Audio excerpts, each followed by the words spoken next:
رب العالمين الصلاة والسلام على خاتم النبيين وعلى آله وصحبه أجمعين أما بعد فأعوذ بالله من الشيطان الرجيم بسم الله الرحمن الرحيم قال الله تعالى في سورة الكهف إنا مكنا له في الأرض وآتيناه من كل شيء سببا۔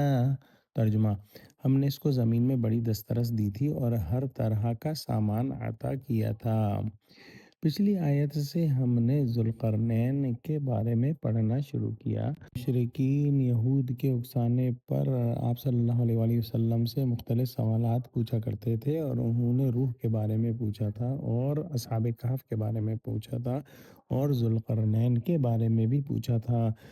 روح کے بارے میں سورہ بنی اسرائیل میں ہم نے پڑھا، اور سورہ کہف کے اندر اصحاب کہف کا قصہ ہم پڑھ چکے ہیں، اور یہاں اللہ سبحانہ وتعالیٰ نے ذوالقرنین کا حال بیان فرمایا۔ یہ ایک بادشاہ تھا، اور اس کو ذوالقرنین اس لیے کہا جاتا ہے کہ دنیا کے دونوں کناروں یعنی مشرق و مغرب پر یہ پھر گیا تھا۔ بعض روایات میں سکندر رومی کو بھی ذوالقرنین کہا گیا ہے، لیکن یہ جو ہے کمزور رائے ہے۔ زیادہ پختہ رائے یہی ہے کہ یہ حضرت ابراہیم علیہ السلام کے ہم عصر کوئی ایک بادشاہ تھے جو کہ نہایت خدا پرست اور اللہ سبحانہ وتعالیٰ کے یہاں مقبول تھے۔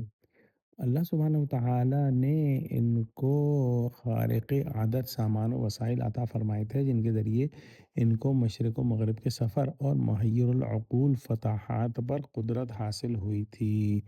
کچھ روایات میں ہے کہ حضرت خضر علیہ السلام انہی کے وزیر تھے، شاید اسی لیے قرآن نے حضرت خضر علیہ السلام کے قصے کے ساتھ ہی اس کا قصہ بیان فرمایا ہے۔ واللہ اعلم۔ اللہ سبحانہ وتعالیٰ نے ان کو بڑی زمین میں دسترس دی تھی اور ہر طرح کا سامان عطا فرمایا تھا۔